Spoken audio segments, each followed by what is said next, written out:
Good morning, everybody. It's Hubby here with Just About Anything Garage, and it's November 20th, I believe, and a gorgeous day here in Agawam, Massachusetts. We got a nice sunny day.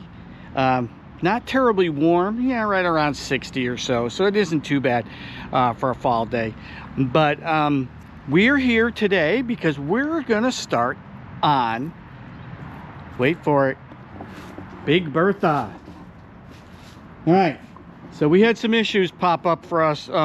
Life kind of got in the way, and what we were going to focus on initially was the C30, and we will get back to the C30 right here. We're going to get back to her and get her going, but I am a retiree who does this type of stuff, limited budget, and limited times I can pull money and restash for my project account, and we kind of got caught in between one of those, so we got a delay for getting parts. So we're going to switch over and we're going to do some stuff that we've been meaning to do anyways, and that's working on Big Bertha here. She's our main hauler. If you've seen the introductory video on her, she is a 1969/70-ish Ford F600 XL body, super long body with the rollback body on it, and she works. Everything works on her.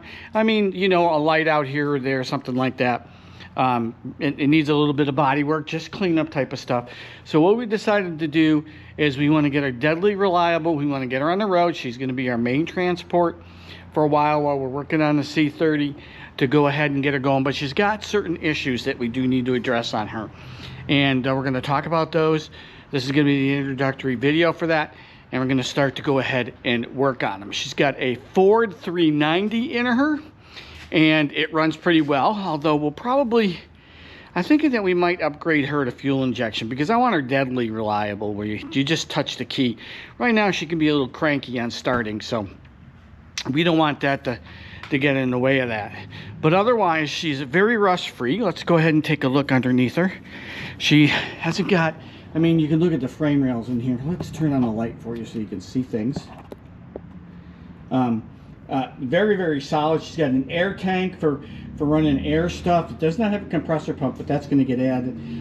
She's set up as a rollback, of course. It's a lift style arm with 2 cylinders to do that.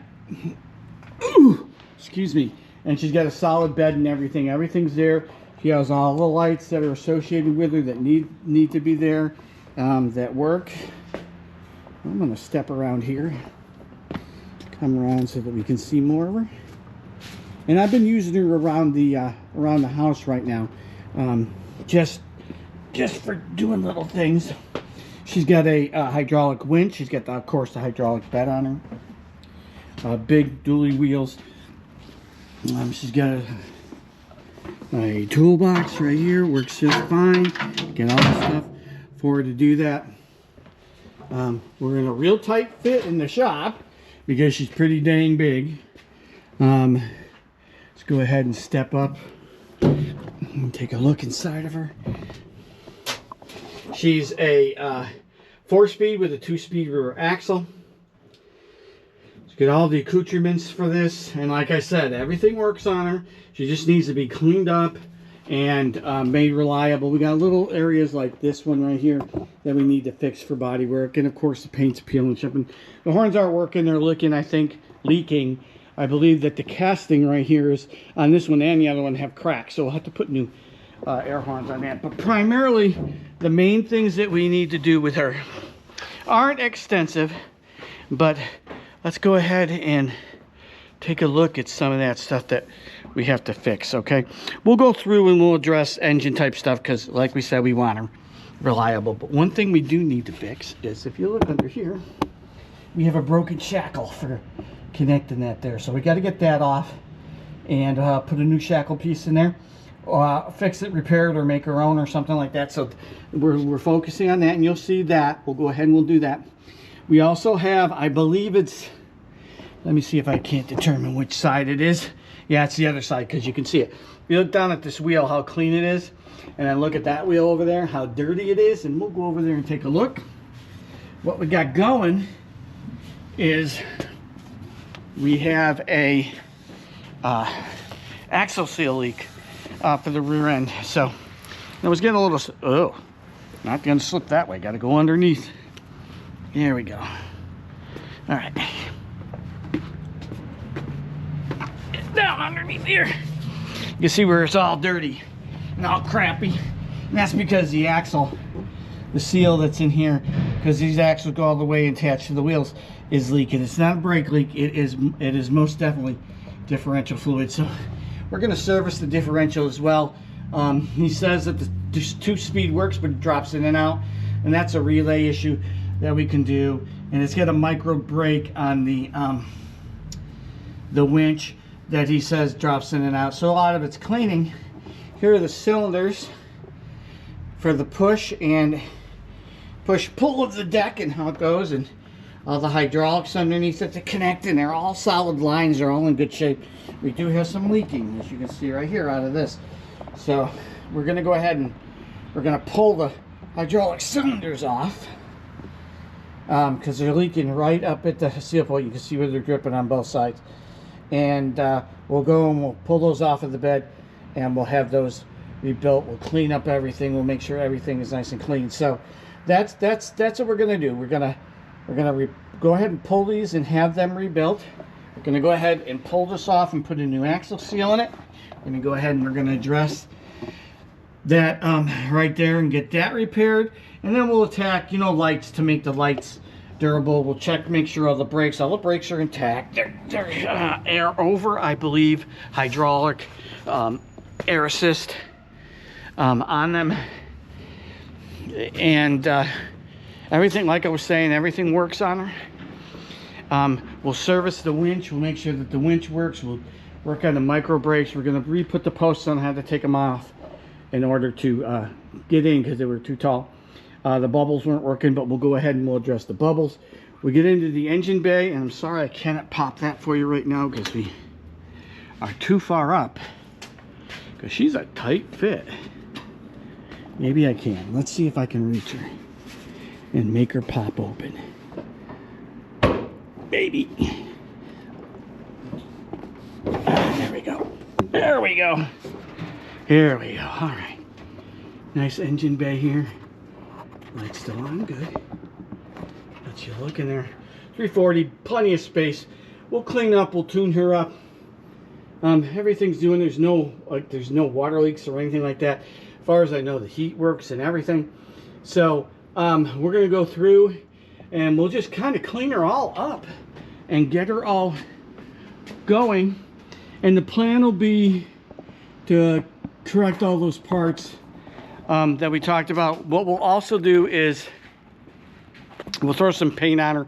We'll make her look clean, not for hire, because this is for personal and private. This is going to be our main transport for doing the projects on the channel, right? Why we build the C30. And the C30, if you remember, is going to be a lighter version of what she is, right? She's 12,000 pounds, 14,000 pounds she can carry. This will be up to 10,000 pounds when we finish that. So a lighter, and what the C30 is primarily is for taking the shows and doing stuff like that. Not that anything that I'm going to build couldn't be driven to a show. It can be, but if you could show off two of your things at the same time, well, why not? Why not do that? But anyways, so the plan will be is we're going to attack the shackle first and try and get that repaired. That'll be a video. We'll put that up, us attacking that, and see if we can repair it or find the parts. I do know, because I've already looked up for the U-bolts. They're expensive. 130 bucks a U-bolt, you know, for that. Who would thought? It's because of the diameter and the length of them. So we'll try and get it apart, but I'm pretty sure that ain't going to happen. And we'll have to cut them off. So, but we'll do that first.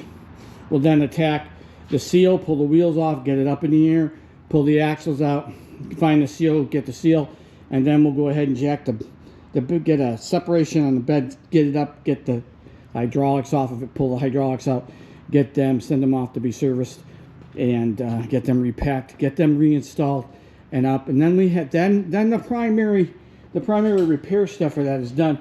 And in between those, if we're waiting for stuff, we'll go ahead and we'll start attacking things. Like we'll do general maintenance to make sure everything that's greased. We'll go through and we'll make sure all the lights are working. If they're not working, we'll take care of that. We'll get the headliner in. We'll get the air horns replaced so that they work. We'll paint up the, stuff like this where we got a little rust and stuff. We'll clean all that up. We'll clean up all this body stuff. We'll get it into a shape where we can drive it reliably. Just jump in it, turn the key, make her go broom, let her warm up a little bit, and then take her where we need to take her so we can reliably pick up and drop off stuff for projects. And you know, who knows, maybe on the side we'll do a little hauling for people, local hauling, or some hot shots for their projects, just to help fun type of stuff. But like we said, in good shape. We'll go ahead, we'll address all these things, we'll put them on tape for you. It'll be really cool. Oh, got lights. I'm trying to turn the lights off here. And that's the direction that we're going to go in with Big Bertha and get her up and going. All right, so stay tuned. We got some really cool stuff coming with her, and we see how we handle the big stuff, because she's certainly a lot bigger than anything we've ever handled so far, and we'll see how that goes.